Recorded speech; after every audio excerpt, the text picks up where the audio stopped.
അല്ല, ഞങ്ങളിതെല്ലാം ഇവിടെ ചർച്ചയാക്കുന്നുണ്ട്. കാരണം കേരളത്തിലെ മുഴുവൻ ജനങ്ങളെ ബാധിക്കുന്നത് പോലെ തന്നെ ഈ വിഷയങ്ങളെല്ലാം നിലമ്പൂരിലെ ജനങ്ങളെ ബാധിക്കുന്നു. നിലമ്പൂരിലെ പ്രധാനപ്പെട്ട പഞ്ചായത്തുകളിലെല്ലാം ഫോറസ്റ്റ് ഉണ്ട്. ജനങ്ങൾ ഭീതിയോടുകൂടിയാണ് കഴിയുന്നത്. 2 ദിവസം മുമ്പ് ഇവിടെ പുലി ഇറങ്ങി, ഒരു സ്ഥലത്ത് പുലി ഇറങ്ങി അല്ലേ. പന്നിക്കണിയിലാണ് ഷോക്കേറ്റ് ഒരു കുഞ്ഞ് മരിച്ചത്. അതെല്ലാം ഈ കുറഞ്ഞ ദിവസങ്ങൾക്കുള്ളിൽ സംഭവിച്ച കാര്യങ്ങളാണ്. ജനങ്ങൾ ഭീതിയിലാണ്. നമ്മൾ ആ പ്രദേശത്തെല്ലാം പോകുമ്പോൾ വലിയ പേടിയാണ്. കുഞ്ഞുങ്ങളെ സ്കൂളിൽ അയക്കാൻ പേടി, പാല് കൊടുക്കാൻ പേടി, പുല്ല് വെട്ടാൻ പോകാൻ വേണ്ടി പേടി, ഭയത്തിലാണ്. ഞങ്ങൾ പറഞ്ഞു UDF അധികാരത്തിൽ വരുമ്പോൾ മലയോരത്തെ ജനങ്ങളെ ഞങ്ങൾ ഒറ്റയ്ക്കാക്കില്ല, അവരുടെ പ്രശ്നത്തിന് ഞങ്ങൾ പരിഹാരം ഉണ്ടാക്കും. ഞങ്ങൾ വാക്ക് കൊടുത്തിട്ടുണ്ട്. ഇരകളായി മാറിയ ആളുകളുടെ കോമ്പൻസേഷൻ പോലും കൊടുത്തിട്ടില്ല. പരിക്ക് പറ്റിയിട്ട് ഒരാൾ ഇന്നലെ വന്നിരുന്നു ഞങ്ങളുടെ പരിപാടിക്ക്. അദ്ദേഹത്തിൻ്റെ മകൻ നഷ്ടപ്പെട്ടു, ഏക മകൻ നഷ്ടപ്പെട്ടു. ഭാര്യ ഗുരുതരമായി പരിക്കേറ്റ് ആശുപത്രി കിടക്കുകയാണ്. 4 ലക്ഷം രൂപ ചിലവായി, ആകെ കൊടുത്തത് 1 ലക്ഷം രൂപ. 1 ലക്ഷം രൂപ. ഒരു പാവപ്പെട്ട മനുഷ്യൻ കരയരുത്. കോമ്പൻസേഷൻ പോലും ഇവർ കൊടുക്കുന്നില്ല. എന്നിട്ട് ആ മന്ത്രിയാണ് ഇവിടെ വന്ന് വേണ്ടാത്ത വർത്തമാനം പറഞ്ഞത്.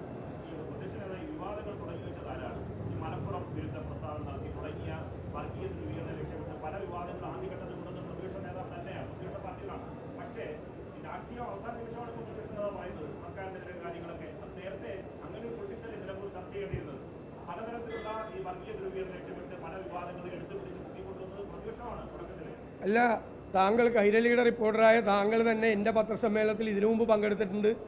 ഞങ്ങളുടെ കൺവെൻഷൻ്റെ ഉദ്ഘാടന വേദിയിൽ ഞാൻ നടത്തിയ പ്രസംഗം എന്താണ്? ഇതൊക്കെ തന്നെയല്ലേ പ്രസംഗിച്ച്?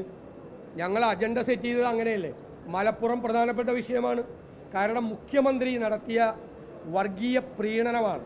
ഡൽഹിയിലിരിക്കുന്ന സംഘപരിവാർ ഏമാനന്മാരെ സന്തോഷിപ്പിക്കുന്നതിന് വേണ്ടിയിട്ടാണ് സംഘപരിവാർ അജണ്ടയായ മലപ്പുറം വിരോധം മുഖ്യമന്ത്രിയുടെ നേതൃത്വത്തിൽ ഡൽഹിയിൽ പോയി കത്തിപ്പടർത്തിയത്.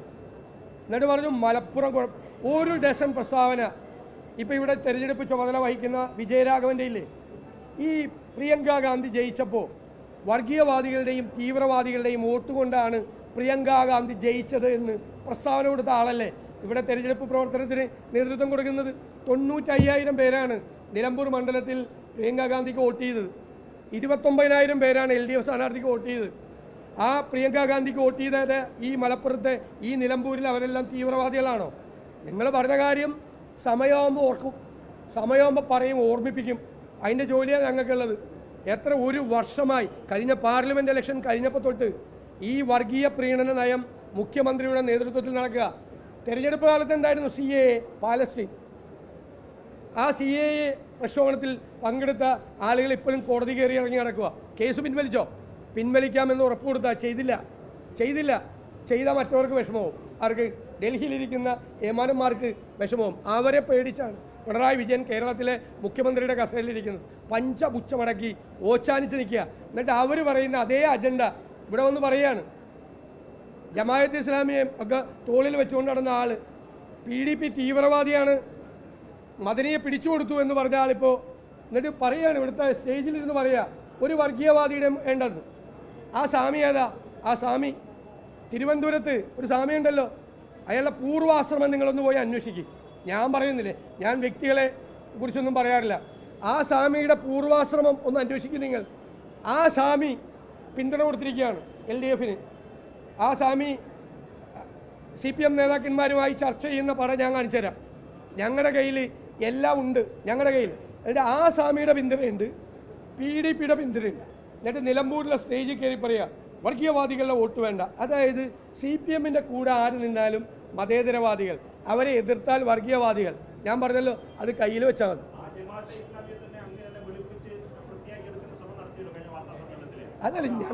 അതല്ല, ആ അധ്യായം ക്ലോസ് ചെയ്താണ്.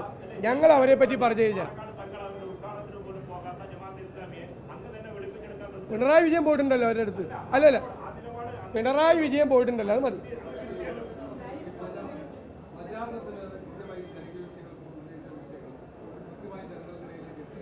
ഞങ്ങൾ ഞങ്ങളുടെ പൊതുയോഗങ്ങളിലൂടെ, ഞങ്ങളുടെ കുടുംബസംഗമങ്ങളിലൂടെ, ഞങ്ങൾ വീട്ടിൽ പോകുന്ന സ്ക്വാഡ് പ്രവർത്തകരിലൂടെ ഞങ്ങൾ ഈ പറയുന്ന മുഴുവൻ വിഷയങ്ങളും ഞങ്ങൾ എല്ലാ വീടുകളിലും എത്തിച്ചിട്ടുണ്ട്. മെറ്റീരിയൽസായി അല്ലാതെ ഞങ്ങളുടെ പ്രചരണം ഈ സർക്കാർ ജനങ്ങൾക്കുണ്ടാക്കി വെച്ച ദ്രോഹം. അതിന് മറുപടി പറയാതെ പണത്തിനൊരു ബുദ്ധിമുട്ടില്ല എന്ന് പറയണം. ധനപ്രതിസന്ധി ഉണ്ടെന്ന് പറയുന്നത് കേരള വിരുദ്ധരാണ്, വികസന വിരുദ്ധരാണ്. നീ ഈ കാശൊക്കെ അങ്ങോട്ട് കൊടുക്ക്, കാശ് കയ്യിലുണ്ട്. ധനപ്രതിസന്ധി ഇല്ലെങ്കിൽ 1.5 ലക്ഷം കോടി രൂപ ഇന്ന് കൊടുക്കാനുണ്ട്. ഇന്ന് ഒരു പൈസ ഇല്ലല്ല കയ്യിൽ. നശിപ്പിച്ചില്ലേ കേരളത്തെ? ഖജനാവ് മുടിപ്പിച്ചില്ലേ? ഖജനാവ് ഇല്ലാതാക്കിയില്ലേ കേരളത്തിൻ്റെ? ആ സ്ഥിതിയിലാക്കിയിട്ട് ഇവിടെ വന്നിട്ട് വേറെ വർത്തമാനം പറയാം, മാറ്റിക്കൊണ്ടുപോകാൻ, വിഷയം മാറ്റാൻ. ആ വിഷയം തന്നെ ഇവിടെ ചർച്ച. എന്ത് വിവാദം? പാലക്കാട് എന്തോരം വിവാദം ഉണ്ടാക്കി. ഞാനപ്പോൾ നിങ്ങളോട് പറഞ്ഞല്ലോ, റിസൾട്ട് വരുമ്പോൾ നോക്കിക്കോളാൻ. പാലക്കാട് ആദ്യത്തെ 10 ദിവസം കുറേ മാധ്യമങ്ങളും CPM ഉം BJP കൂടി എന്തായിരുന്നു ബഹളം. അന്ന് ഞങ്ങളെയല്ലേ കോർണർ ചെയ്ത് എല്ലാവരും കൂടി. ആദ്യത്തെ 10 ദിവസത്തെ ഒന്ന് എടുത്തു നോക്കുക, അന്നത്തെ വിഷ്വൽസൊക്കെ, അന്നത്തെ റിപ്പോർട്ടിങ്ങൊക്കെ ഒന്ന് എടുത്തു നോക്കുക. ആദ്യത്തെ 10 ദിവസത്തെ പാലക്കാട് അത്ര ഇവിടെ ഉണ്ടായില്ല.